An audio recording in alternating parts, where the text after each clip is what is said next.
नमस्कार, मी सुरेश शिंदे। आज 8 जुलै 2026 आत्ता आपण तळेगाव दाभाडे नगर परिषद हद्दीत असणाऱ्या हिंदमाता अंडरब्रिज याच्या समोर आहोत। या ठिकाणी तळेगाव दाभाडे नगर परिषदेने या ठिकाणी तर 3 दिवसापासून हा अंडरब्रिज बंद केलेला आहे। या ठिकाणी पाणी साचलं होतं। आत्ता आपण त्या ठिकाणी नक्की काय कंडिशन आहे, अनेक तळेगावकर प्रश्न विचारत आहे की शाळासुद्धा आजपासून सुरू झालेल्या आहे। नागरिकांना तळेगाव स्टेशनमधून जाण्यासाठी खूप अडचणी निर्माण होत आहे। हा अंडरब्रिज जो होता तो त्यातून शॉर्टकट म्हणून तळेगाव स्टेशनसाठी ते वापरण्यात येत होता। आता सध्या काय कंडिशन आहे आपण त्या ठिकाणी जाऊन लवकरच पाहणार आहोत। आत्ता आपण लक्षद्वीप सोसायटी या ठिकाणी आहोत। या ठिकाणी मागे जर आपण पाहिलं तर अंडरब्रिज दिसतोय आणि या ठिकाणी सध्या JCBनी काम चालू आहे। तळेगाव दाभाडे नगर परिषदेचे कर्मचारी अधिकारी देखील या ठिकाणी उपस्थित आहेत। नागरिकांसाठी रस्ता कसा लवकरच सुरू करता येईल याच्याकडे त्याचा सध्या कल आहे। आपण लवकरच पुढे जाऊन अधिक माहिती जे अधिकारी आहेत त्यांच्याकडे जाणून घेणार आहोत।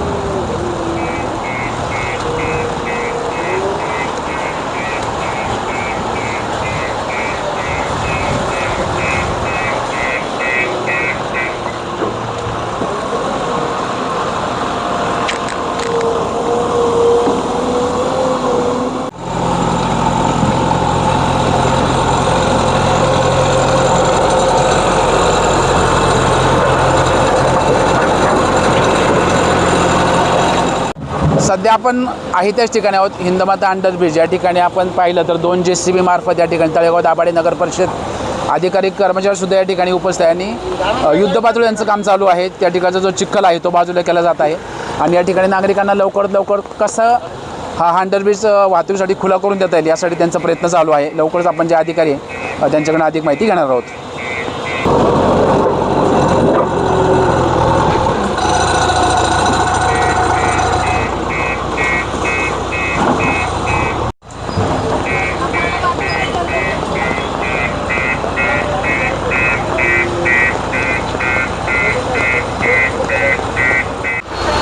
मॅडम नमस्कार, आत्ता आपण तळेगाव दाभाडे या ठिकाणी असणाऱ्या हिंदमाता अंडरब्रिज असं समोर आहोत। या ठिकाणी तळेगाव दाभाडे नगर परिषदेचे अधिकारी आपण स्वतः या ठिकाणी उपस्थित आहात, कर्मचारीसुद्धा आहेत आणि सकाळपासून या ठिकाणी 2 JCB मार्फत या ठिकाणी पाणी तसेच चिखल हटवण्याचं काम चालू आहे।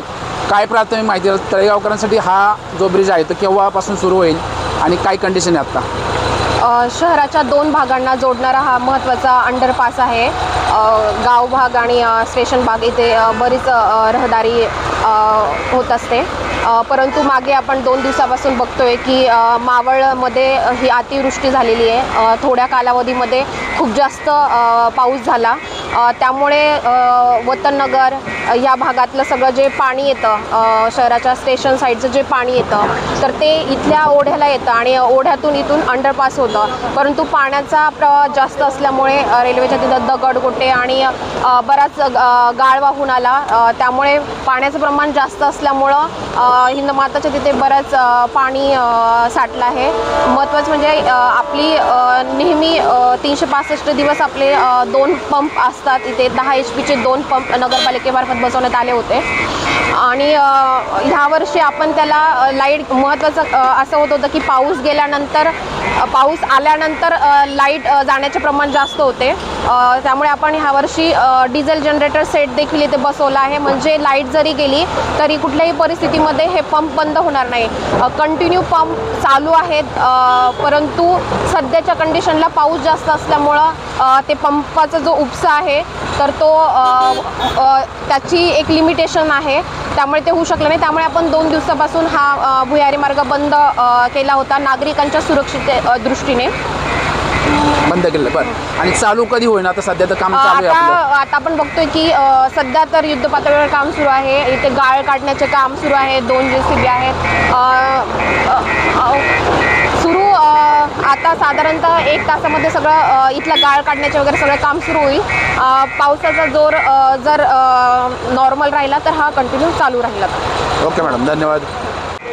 सध्या या ठिकाणी तळेगाव दाभाडे पोलीस स्टेशनचे दामिनी पथक देखील या ठिकाणी उपस्थित आहेत। त्यांनीसुद्धा या ठिकाणी कोणती वाहतूक या ठिकाणी होणार नाही याचीसुद्धा दक्षता आता सध्या ते घेत आहेत। सर नमस्कार, काय सांगाल आत्ता कंडिशन काय आहे आणि कसं काम चालू आहे? नमस्कार, आज सकाळपासून 2 JCB व 15 कर्मचारी लावून या ठिकाणचा गाळ माती उपसा करण्याचं काम चालू आहे. बरं. साधारणतः 3 तास लागतील सर्व पूर्ण काम व्हायला. पण जर पाऊस जर असा राहिला तर मग शक्यता पाऊस कमी जर असं असं राहिला तर परत वेळ लागणार आहे काम व्हायला पूर्ण. वाटतं. ठीक आहे सर, धन्यवाद.